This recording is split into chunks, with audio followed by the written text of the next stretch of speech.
Welcome to Revoicing the Future, a podcast amplifying women's voices in the music industry. Just as revoicing a chord creates a completely new perspective on the invaluable notes that make up the whole, we're doing the same, giving women the space, the spotlight, and the seat at the root they've always deserved. Every month, join us for candid conversations and stories worth hearing from the women who make up this industry. This is their platform. Together, we shape the industry, one interval at a time. Revoicing the Future is presented by Women of NAMM, powered by AKG, and co-produced and edited by Natalie Morrison, Stephanie Lamond, and Julia Olson. What's up, everyone? Welcome to Revoicing the Future. I'm your host, Natalie Morrison. I'm so excited to be here. Happy May. In case you missed it, Revoicing the Future has some exciting updates to share with you. We have launched ourselves on Instagram, so be sure to follow us at Revoicing the Future Podcast. We will be sharing so much content, and it's just a great place to see what is going on and all the happenings with the podcast. And we also launched a Substack. It's called Revoiced, and we're really excited about it. It is a community hub. It's going to serve as our email newsletter. So now you can get your episodes delivered directly to your email inbox with more content, deeper dives on a variety of conversations that we have and topics that we discuss. So we really want to use that as a place of engagement and community building. And we're just so excited that it's live. So if you're interested in subscribing, all the information will be in the description, but you can go to revoiced.substack.com and subscribe there. And yeah, that's the happenings with Revoicing the Future. We're growing. It's exciting. And thank you for being along this journey and all the love from the last episode with, I know, Steph's announcement, but also Sarah's conversation. We had the best time, and I know Steph feels all the love, and we miss her. We miss her dearly, but I know she's listening. This month, we're really excited. I had the honor of talking with Kim Koch, who is the now president of Saied Music Company in Tulsa, Oklahoma. We had the best conversation. We talk about things from family legacy to finding your voice, working your way through the family business, what the next generation looks like, leadership, and putting your own stamp on the family business. It's a really chock-full conversation of just every element that goes into growing and finding yourself and leading a family business and that legacy. So thank you, Kim, from the bottom of my heart for joining us. It was just such a pleasure. And thank you for being here. I hope you can sit down, relax, grab your favorite snack, and I'm going to see you next time.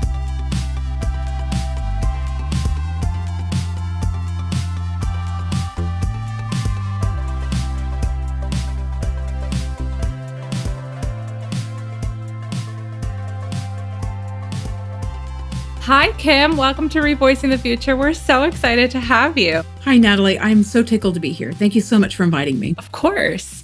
So I want to start out by kind of understanding what your career journey has been. How did music find you? And talk about your part of the family business.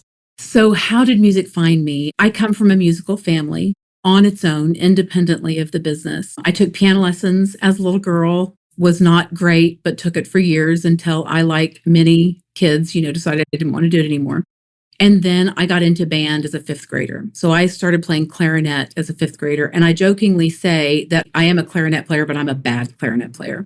And I played all the way in band until high school. And as a freshman in high school, I showed up for the first of the year, all the initial band stuff. But when they said I was going to have to be up, awake on the field before 7:00 in the morning, I was out. You could not melt and pour this girl, freshman in high school, to be out in band. Well, that was a pretty big decision for my family. I was the oldest, and to say I wasn't going to do band, that was the real thing for my grandfather and my dad and all. So I had met our high school choir director and his wife, who in Tulsa, Oklahoma, Dan and Kathy Call, they were real institutions. They had a thriving choir program in my high school. They did community theater. They were just really the lifeblood of high school choir and vocal and musical theater at that time. This was in the 80s. And I had met them in the parking lot of an Arby's, and I liked them so well. I was like, They had a second hour class. I said, I'm getting in their class. Well, that was really the beginning for me because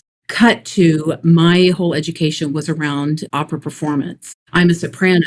And it was through getting out of band and getting into choir because I needed a second hour that I discovered my voice. And I remember he did a masterwork concert every year. And that year we were doing Haydn's Creation. And I auditioned for the soprano solo and I got it. And it's a difficult coloratura piece. And that was it for me. I found my voice and that really changed the course of my educational and life. Got out of band, got into choir.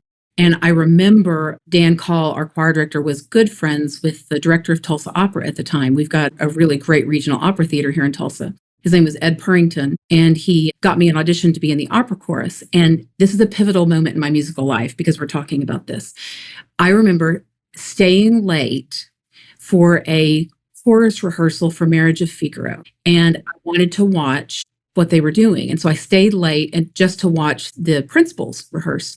And they were doing the Forgiveness Quartet in the finale, the Act 4, the finale of the opera, where the Countess forgives the Count for all of his naughty shenanigans that he does. And when they started that quartet, it was like, this was everything. Like angels sang in the clouds and the heavens opened up. It was just breathtaking. So that was a pivotal moment for me in deciding not only do I want to sing, but I have to sing opera. You found your voice through opera, which I love that. You found your voice. That's a really beautiful way of putting it. You studied through college opera, I'm assuming. And then after that, did you go straight to the family business or journey? I had a circuitous journey here. I started working for the store when I was in the 8th grade. It was my first job. And I needed a job. And so I remember driving with my dad in his green Thunderbird to work in the morning. And I worked in print music. What I did in print music was alphabetize new issue choral music. I remember it seemed like every day, I swear I was inventorying choral music every single day. So really it was in print music. And that was really the start. I worked on and off in the store all through high school. I'm a graduate of University of Tulsa. I went to University of Tulsa with Dream Vocal Performance, graduated there, and then worked at the store off and on all through college. And then I was accepted into the master's program at Manhattan School of Music. So after I graduated from University of Tulsa, I moved to New York City, which felt like moving to Disney World, and I understand. had an amazing. And then it felt like living in Disney World. It just was so vastly different from Tulsa, Oklahoma, but really enjoyed it and had an amazing time there, not only at Manhattan School of Music, but while I was in school, I also worked in the marketing department for the Metropolitan Opera in customer service. I'm telling you, Natalie, it was the coolest opportunity. I loved the job. There was a lunchroom downstairs, and all of the opera performers, when they were there for rehearsals, they would pipe the rehearsals into the offices so we could hear the rehearsals. But then they would all break for lunch and they'd have lunch in the cafeteria. So I would time my lunches on those days that they were having rehearsals. And I'd be in line behind Placido Domingo, and being down there, and Pavarotti was having a bowl of pasta, sitting in the corner booth. And the corner booth of the lunchroom was always that was the big, Godfather bougie booth in the lunchroom. But, I remember Franco Zeffirelli was there once. I was in the same room as Franco Zeffirelli. So it was really cool just being in the same room with those artists and then being able to listen to the rehearsals and to sneak into performances. And I say sneak in, we were allowed in. It was a really, really neat time in my life to live in New York and go to school and have the opportunity to be a part of that environment for a young singer. I feel like it's so important really in your young career to kind of spread your wings a little bit also and leave where you know so well. So is there anything from your time in New York, just through that experience with the Met, that you continue to take with you today in your career? There's some of those lessons, or even if you instill that to your kids or anything. Absolutely, because I think anyone who has left their nest and done any traveling or done anything outside of your comfort zone, the more you know, the more you realize you don't know. And that's very, very valuable. And then the more you travel and the more you do, the more you see that we're really all the same. And I think that as we get older, we see that too, that, I teasingly say, nobody really knows what they're doing. We're all just winging it. And we wing it every day based on the foundation that we've built, based on all of the experiences that we have and the mistakes that we've made and the things that we've done right. Every decision that we make every single day springs from that foundation. So for me to leave Tulsa and live in New York City and have those experiences and make the mistakes and do the silly things and the dumb things and the fabulous things and all of that, that just makes my foundation that much stronger and deeper and gives me more empathy and compassion and for anyone who's doing anything new or making mistakes. So absolutely, all of those experiences benefit all of us every day. Beautifully said. So family businesses, multiple generations involved. Did you always know that you were going to work in the store?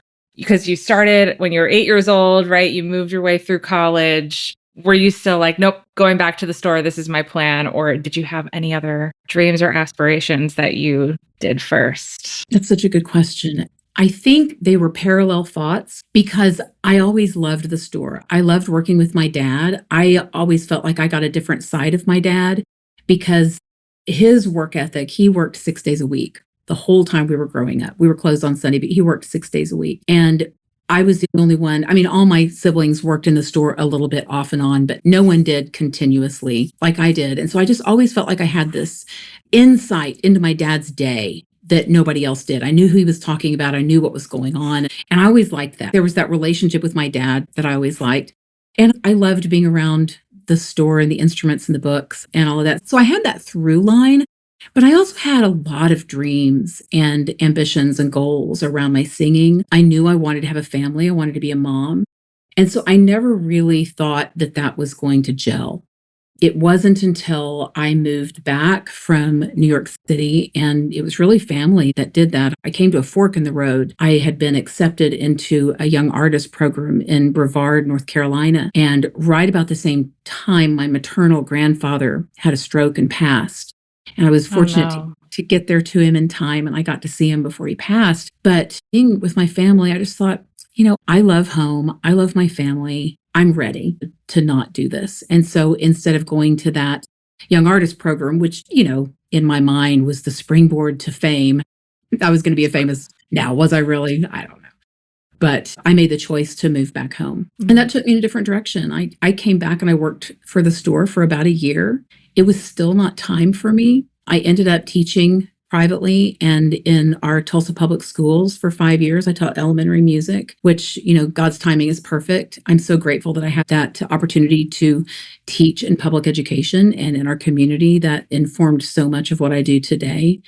And then I got married and I had my babies. So the timing was never right until it was right. And when I came back into the business, my kiddos were older. There just happened to be an opening, and my dad and I had just been talking about the store and talking about different issues and problems. And he had an opening as director of lessons. And my kids were old enough, I thought, okay, I can do that. I don't have to just give him my opinion. Why don't I jump in and do it? And so I came back part-time in 2011, and then about a year later went ahead. It was right after my mother passed. I went ahead and came back full-time and became our Steinway institutional salesperson and then also director of lessons. So it was a long journey to get to that point. It was always an awareness, but being able to go out there and chase my dreams and learn those lessons was really, really important to getting me to where I am now and having that foundation from which I can make decisions and do what I'm doing today.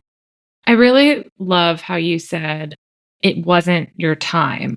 I really appreciate how aware you were of not forcing something, right? Because you had to trust your intuition in that sense and do what was right for you and for the family. And I also love that you went into the public schools and did that. But then you had this time where you were dedicated to your kids. I think one of the things too, as women, we often deal with motherhood, like we can't do both, but you've clearly done both. How did that shape you, balancing motherhood and also the career as it played out in the way that you wanted it to play out in? That is such a great question. And you're making me think about it in a different way because I've done both. I was a stay-at-home mom for was almost 10 years. And so I know what it feels like to be a stay-at-home mom. And I was so blessed to be able to do that. But then I went to work and my kids were full-time in school, and I would literally pick them up from school and bring them with me to the store. Now I was privileged in this sense. And they would sit behind my desk with iPads and games and homework and all of that while I worked. So that gave me a lot of compassion and empathy for hiring mothers and seeing the possibility and the competence in women with children and understanding that, I think that there could be an assumption that when a woman has to go and pick a kiddo up when the kiddo is sick, that, oh, she's not dedicated. Okay. Yeah. I know what that feels like. So I think I have a lot more compassion and empathy and flexibility, willingness to be flexible around women with children because I've been there. I can give a lot of grace for that. I still expect a lot, but when that emergency is there, I know what the priority is. I get that because I'm a mama. Yeah. It's interesting to kind of reflect on what you said too. On a personal note, my mom, music teacher, her whole career, but she took 10 years off to have her kids. So she had me, she had my brother. And then once my brother got into school, because he's younger than me, that's when she's decided to go back. And she did something similar where she started part-time and then the years went on. And this year, she's finally retiring after 20 something years of teaching. But it's interesting to hear the parallels from another perspective too, of how she was so dedicated as a stay-at-home mom. That's what she did. But then also when it was time and she was ready, she put herself back in on her timetable, which is awesome. I hadn't really thought that I've seen it from both sides, that I've seen the stay-at-home mom side, but I've also seen the, oh my gosh, I've still got to get off work. I go to the grocery store and make dinner, Yeah, right. Which is like the most stressful thing that you can possibly do as a working mom is to have to think about making dinner and then take him to practice and show up to practice. And yeah. So before we started this recording, we were talking about generations. I feel like this is a great segue into that conversation. Are your kids interested in participating in the family business? Have they shown similar passions that you have had in instilling that? I can't answer that right now because as I watch them, my kiddos are 22, 20, and 18, getting ready to graduate from high school. When I was that age, I was thinking about the wide world and all of the possibilities and everything I wanted to do in the world. So it would have been restrictive for me with all of my dreams and goals and aspirations to not do that and to do the legacy part. And when you and I were talking earlier, I think I said, use the words, the burden of the legacy. Now it's the blessing of the legacy too. But when I look at my kids today and they have all of their dreams and, one of my daughters wants to do something with horses and, my other daughter is interested in photography and all of this, I want them to play that out. I don't want them to not do these things that they're driven to do for themselves because that's going to build their foundation. They can come back to it. They need to go live their lives, work for somebody else, stumble and fall, pick themselves up without it being in the same room as mama, as their mother who would be their boss. They need to have that experience before then they're ready, I think, to choose to take on the mantle of the legacy. My oldest daughter is working in the business right now. She's our director of marketing and she's doing a great job. Nepotism aside, she is doing a bang up job, but she does have other dreams and we talk openly about that. If it's ever going to be her time, this is not her time. And I'm okay with that. Was your family, your dad, your grandfather at the time, were they supportive of your finding your voice and living your passions before coming back to the business? Very much, very much. Maybe that's why I am. Maybe I don't even realize it because they absolutely were. There was not pressure on any of us because I'm the oldest of 5. There was not any pressure on any of us to come back. I'm just the one that did. You're just the one that did. Yeah. And that's interesting too. And right, we talk about the burden of the legacy and the blessing of the legacy as well. Because you're the only one of your 5 siblings, does that burden sit heavily more on you, or do your siblings also carry some of that as well? I think there's a lot of family pride in our 80-year history. I don't think they would know what it means when I say the burden of the legacy. I think they're all very proud of the business. We're all very proud of the business and the family and my grandfather and my dad and everything that they've done and built.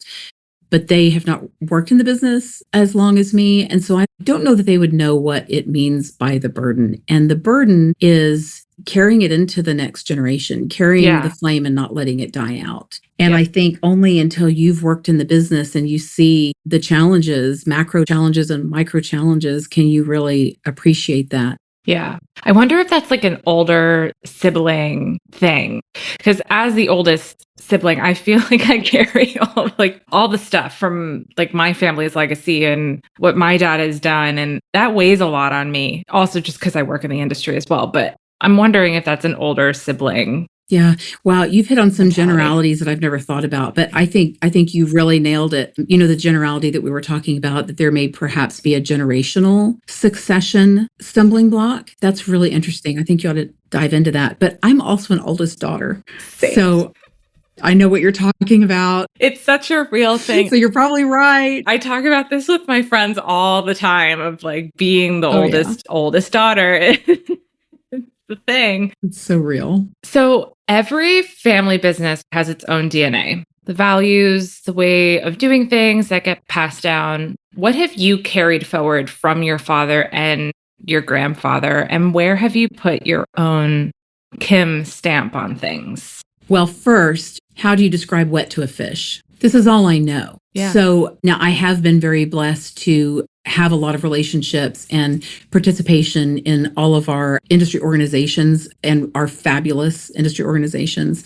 So I do have a little perspective and context of where we are in the business. But, you know, there's two things that really jump to mind when you ask that question. One is work ethic. My grandfather and my dad both worked 6 days a week. My dad still comes in. He doesn't come in 6 days a week, but he still comes in 5 days a week in the mornings. But it was a lot for me to cut back and not work 6 days a week. And so that's been a little bit of a discipline to make myself not come in all of those days. So work ethic, definitely. There's a phrase that my grandfather said, a quote from The Music Man, the musical. Harold Hill says, "You got to know the territory." And that is really key in what we do in school music, is you got to know the territory. And so I use that phrase frequently. And then the final thought that I had when you asked that question, we have a phrase that we use internally. We say FHB, and FHB means family hold back.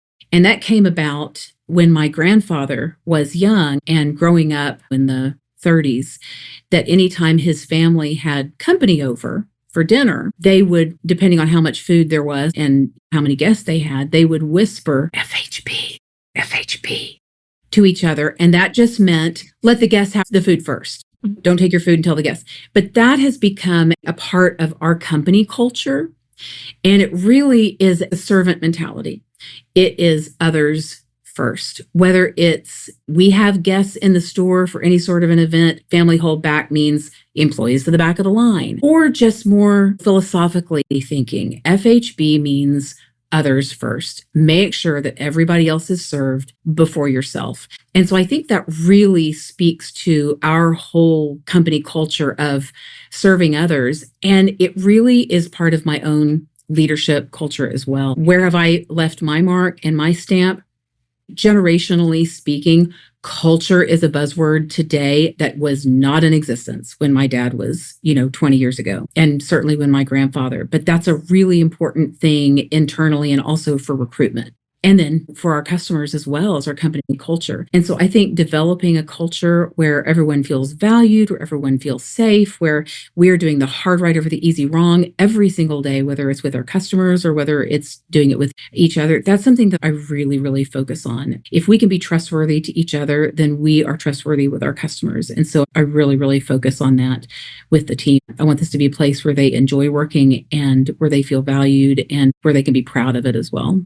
I love that. And yeah, very intentionally focused as well. And priorities shift from generation to generation on what you focus on and how businesses evolve with what's happening in society, right? It's an ever evolving conversation.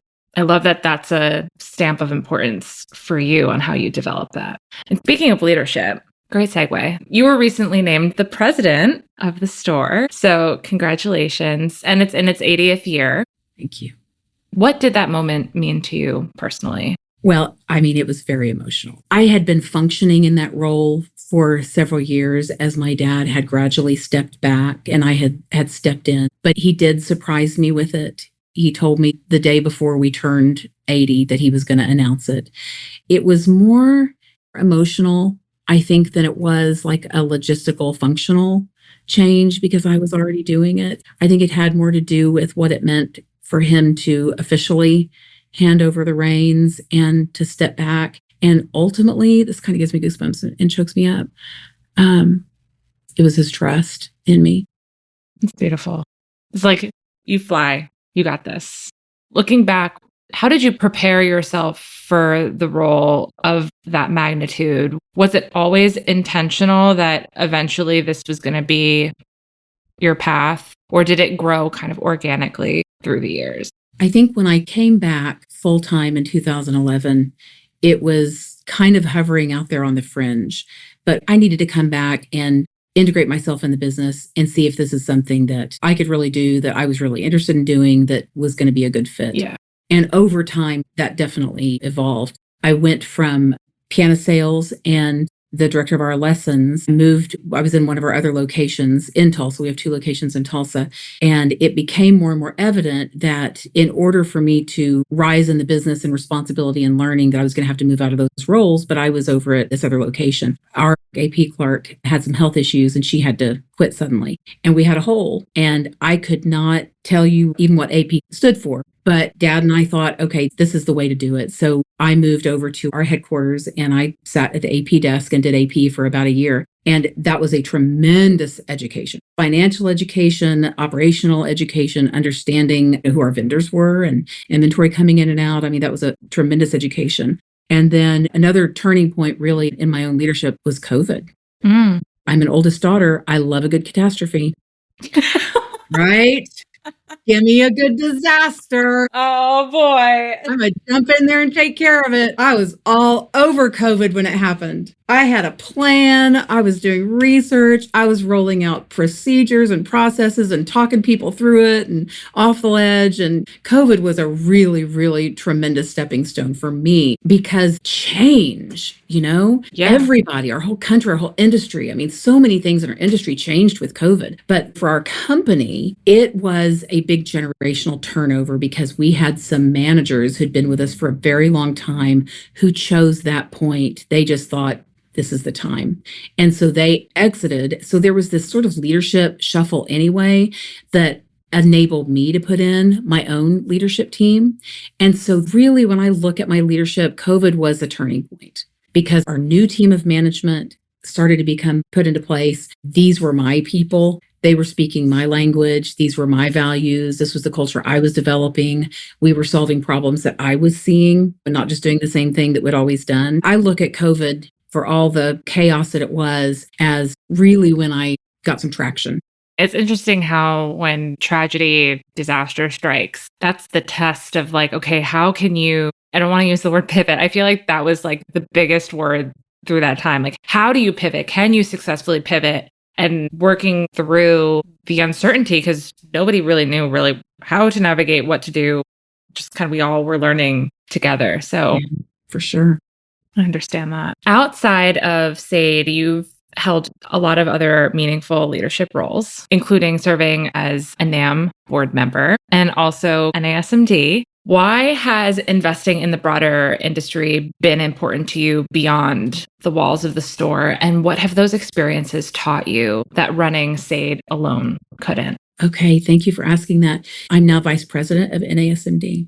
Yay! This last convention. As of this convention, yes. I moved up and I'm so grateful to be a part of this group of amazing industry people who serve these organizations. And I've learned from them. I have learned from others who have served before me. And I've seen the servant leadership, the good that they do and the model that they have, especially for women. Whitney Grisafi before me and Rosie before that as presidents of NASMD. And I'll be very honored to be the 3rd female president of NASMD when it happens. Yay. But, we are such a warm, generous industry. I think that our industry is very, very special in that sense. Rising tides raise all ships. Even amongst competitors, we still show up at NAM and we show up at conventions like the NASMD convention to raise each other up and to welcome the newcomers and support and educate and learn from one another. And that's what I see. Getting out of the store and out of the bubble and seeing how we treat each other and how we lift each other up.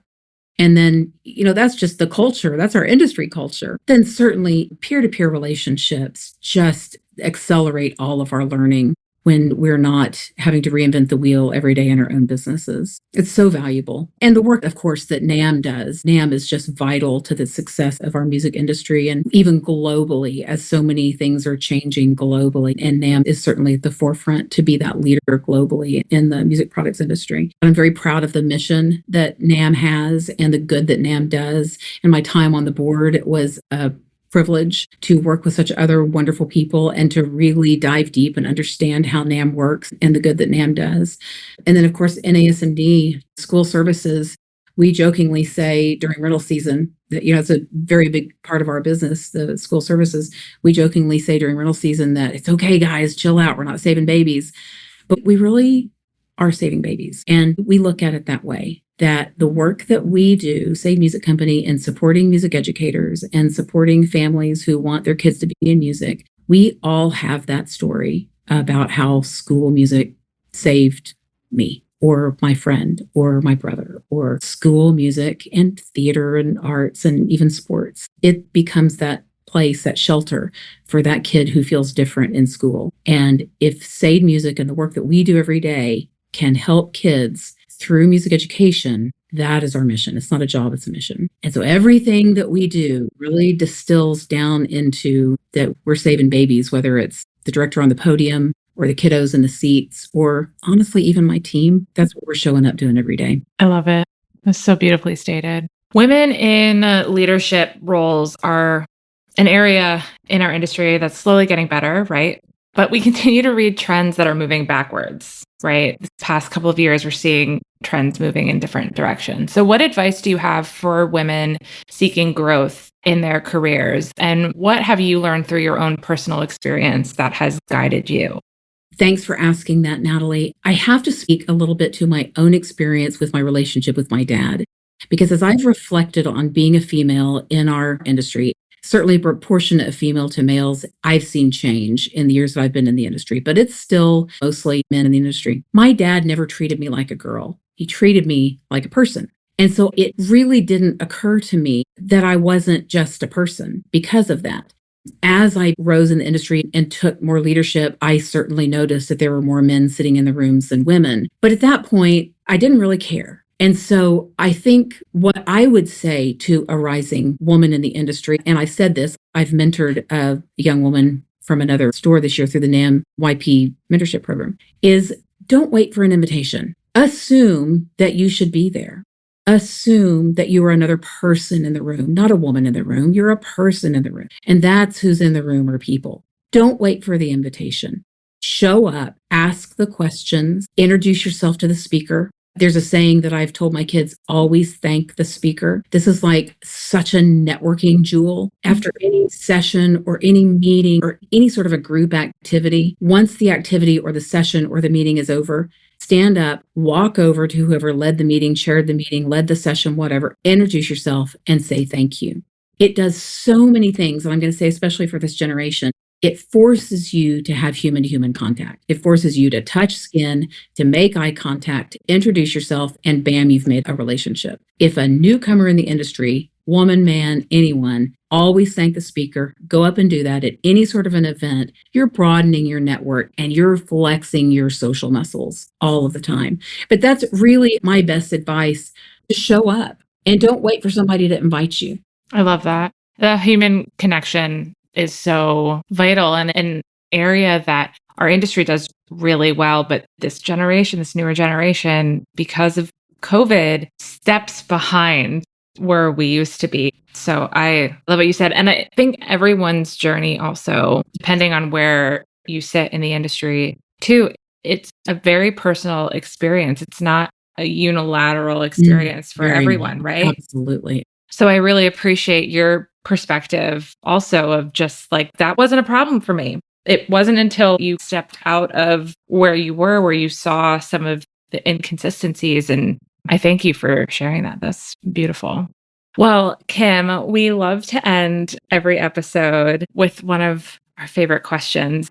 Who is Kim outside of Saied? What brings you joy? What sparks your light? When I think of that question, what jumps up for me is that I am a grateful woman of faith.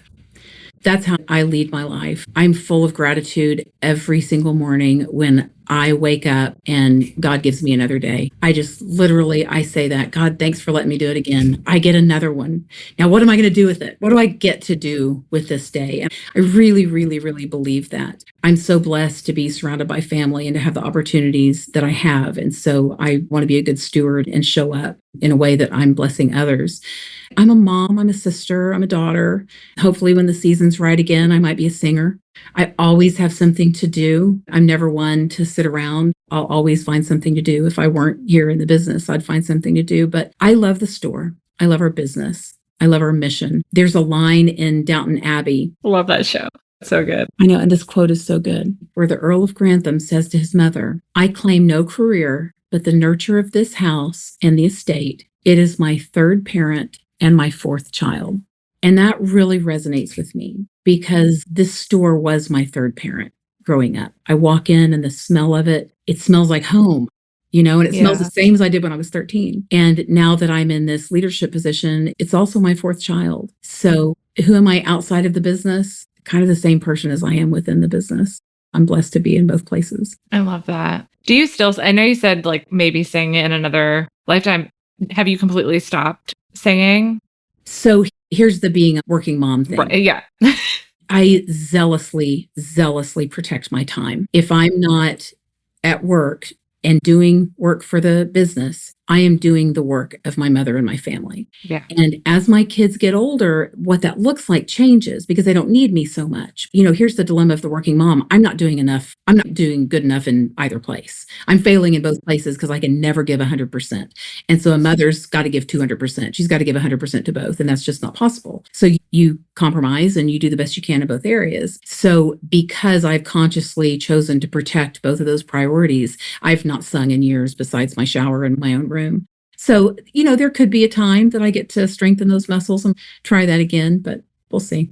Well, Kim, thank you so much for being here and telling your story and just being so open and raw with us. I have so much admiration for you and just thank you for all that you do for the industry. And you're a star. Natalie, thank you for asking me. I'm really humbled and honored that you asked me to do this. And you're so fun to talk to. I love watching you. Your sessions are my favorite sessions. You're so great. You're so great with people. Thank you. Thank you so much for asking me to do this and participate. Of course. Thanks for listening to this episode of Revoicing the Future. You can subscribe to the podcast on all major streaming platforms or on our website. Be sure to follow us on social media to stay connected on all things women in the music industry. This podcast was co-produced and edited by Natalie Morrison, Stephanie Lamond, and Julia Olson.